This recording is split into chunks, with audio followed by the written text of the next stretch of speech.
For over a decade, a billion-dollar machine ran on exposure. Every divorce, every breakdown, every business launch, every hospital room, every red carpet, and every argument and every tearful confession. All of it became content. All of it became seasons. All of it became a brand that reshaped American celebrity forever.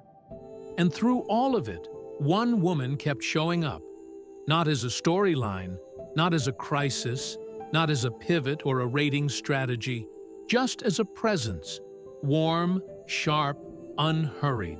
The kind of woman who walked into a room full of cameras and somehow remained entirely herself. Her name was Jo Shannon. The world knew her as MJ. Kris Jenner knew her as Mom.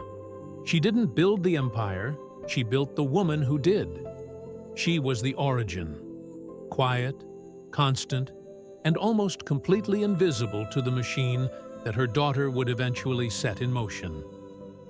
For 91 years, MJ Shannon existed at the center of the most watched family in America without ever becoming a character in their story. That wasn't an accident. That was a choice. And understanding that choice means understanding something about this family that 14 seasons of television never quite managed to show. She died recently, and when she did, the woman who had turned grief into television and chaos into quarterly revenue posted 7 words on Instagram in the early hours of the morning. "My heart is broken into a million pieces. No production, no strategy, no arc. Just Kris Jenner, alone with a loss that no camera could contain." If keeping up with the Kardashians was ever part of your world, leave a like right now, as a tribute to the woman who never kept up with anything, because she was always already there. Because what you are about to hear, very few people know. Jo Shannon was born in 1934 in San Diego, California. She grew up in an America where privacy wasn't a lifestyle choice. It was simply how life worked. You raised your children without an audience. You kept your struggles close. You built your family the way most families were built. Quietly, imperfectly, without documentation. No one was watching. No one was supposed to be watching. She married Robert Houghton in the 1950s. They had 2 daughters. The younger one was named Kristen Mary Houghton. The world would eventually know her by a different name.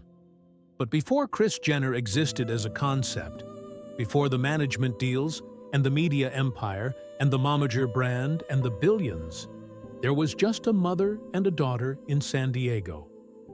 And everything Kris Jenner would eventually become traces back to what MJ gave her in those early years.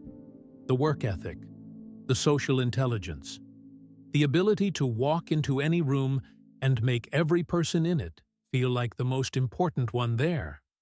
The instinct to hold a family together, even when everything around it was pulling apart. MJ raised Kris to be present. She just never anticipated what kind of presence that would eventually mean. When Keeping Up with the Kardashians launched on E! In 2007, MJ Shannon was already in her 70s. The show that would consume the next 14 years of her family's public life, that would turn her daughter into a cultural institution and her grandchildren into a global brand, arrived late in MJ's story. She had already done her work. She had already shaped the woman at the center of all of it. She appeared across multiple seasons, and audiences responded to her immediately.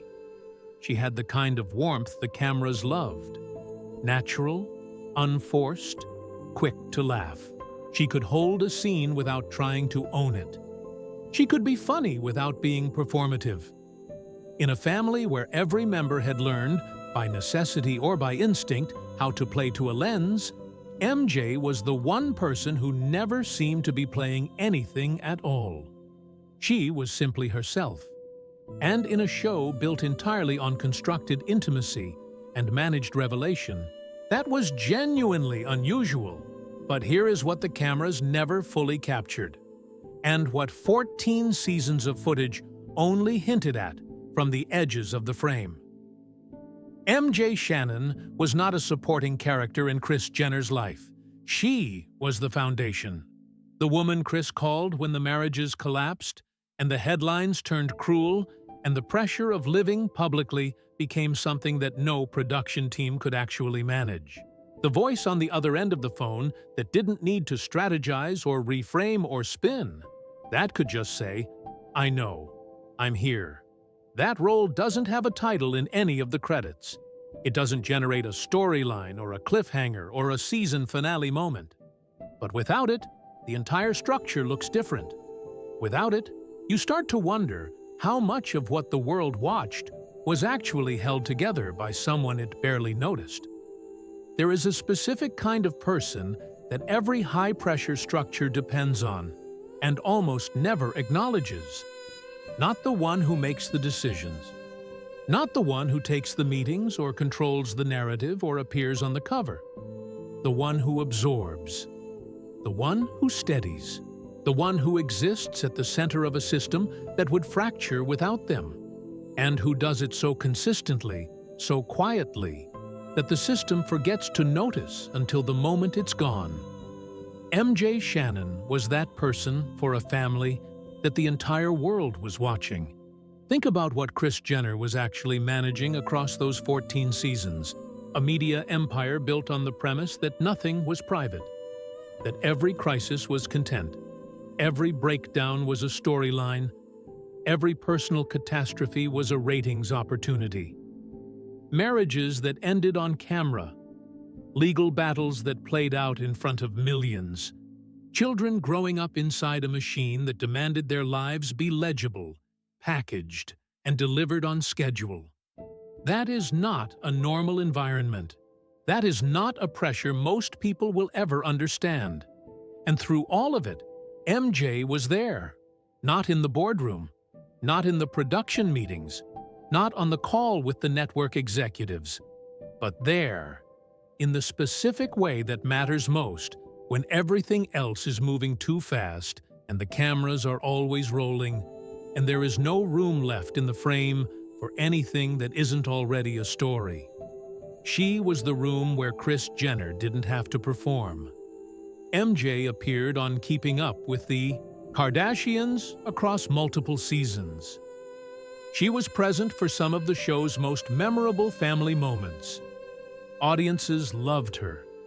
Her humor landed naturally. Her presence brought a warmth to scenes that the format didn't always make easy to generate. She could have leaned into it. She had every opportunity to become a character in her own right, to develop a storyline, to generate her own arc, to step from the background into the center of a frame that was already pointed in her direction. The audience was there.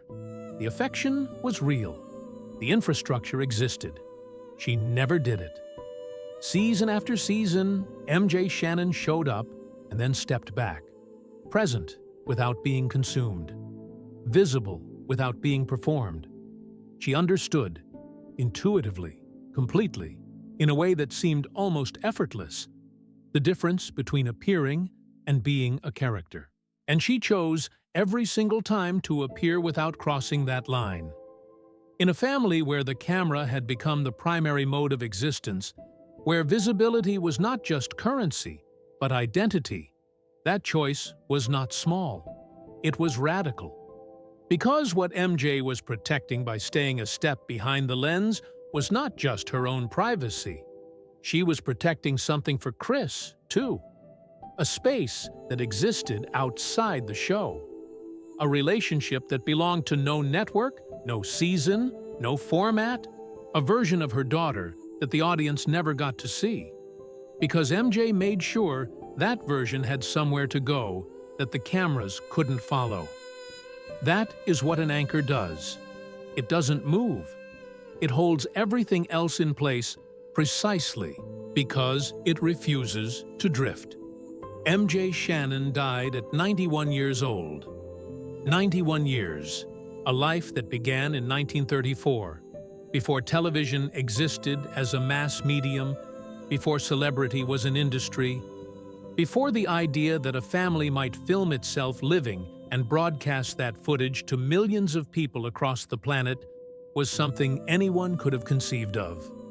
She lived long enough to watch her daughter build an empire out of exactly that idea, long enough to appear in it, to be loved by it, and to never once be consumed by it. Kris Jenner announced her mother's passing on Instagram.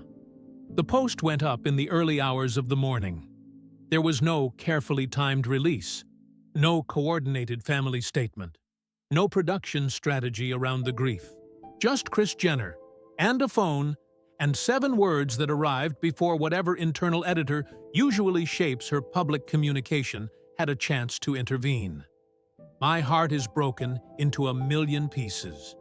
Consider what it means that those were the words. This is a woman who has narrated her life in public for decades, who has spoken about divorce and death and crisis and humiliation in front of cameras, in confessional segments, in interviews that were always, even when they felt raw, at least partially managed. Kris Jenner is one of the most media-literate people alive. She understands better than almost anyone how a statement lands, how a moment reads, how grief functions when it becomes content. And in the early hours of the morning after her mother died, none of that was available to her. What came out instead was something unedited, something that didn't know how to be a storyline, something that the machine she had spent decades building had absolutely no framework for processing. 7 words. That is what Jo Shannon's absence produced in the woman who had learned to turn everything into language, everything into narrative, everything into content. Not a statement, a fracture. And that fracture, small, public, entirely unproduced, tells you more about who Jo Shannon actually was than any season of television ever managed to capture. Because the measure of an anchor is never visible while it's holding. You only understand what it was doing when it's gone, and everything it was holding starts to move. There is a version of this story that is easy to tell. Beloved grandmother, reality TV fixture, Kris Jenner's mom, 91 years, a long life, a family that loved her, a post on Instagram. A wave of condolences from fans who remembered her warmth across 14 seasons of a show that became part of American culture whether you watched it or not. That version is true. It is also incomplete.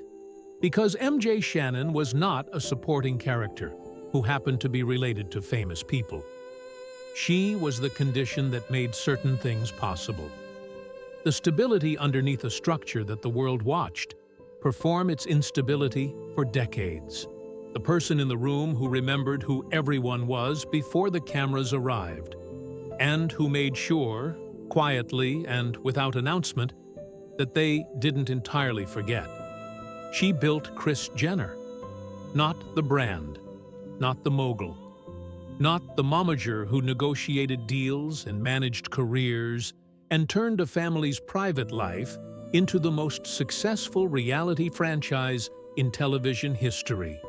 The woman underneath all of that, and the woman underneath all of that, is the reason any of the rest of it was possible. That is what gets lost in the coverage. That is what the format of celebrity grief, the tribute posts, and the fan threads and the headline that names her primarily in relation to her daughter, doesn't quite have the architecture to hold. Jo Shannon never needed a camera to exist. She existed anyway, fully, for 91 years, at the center of something the entire world was watching. And she did it on her own terms, at her own pace, without ever asking the machine to make space for her. That is not a small thing. That is, in fact, the hardest thing. The families the world watches are built on visibility.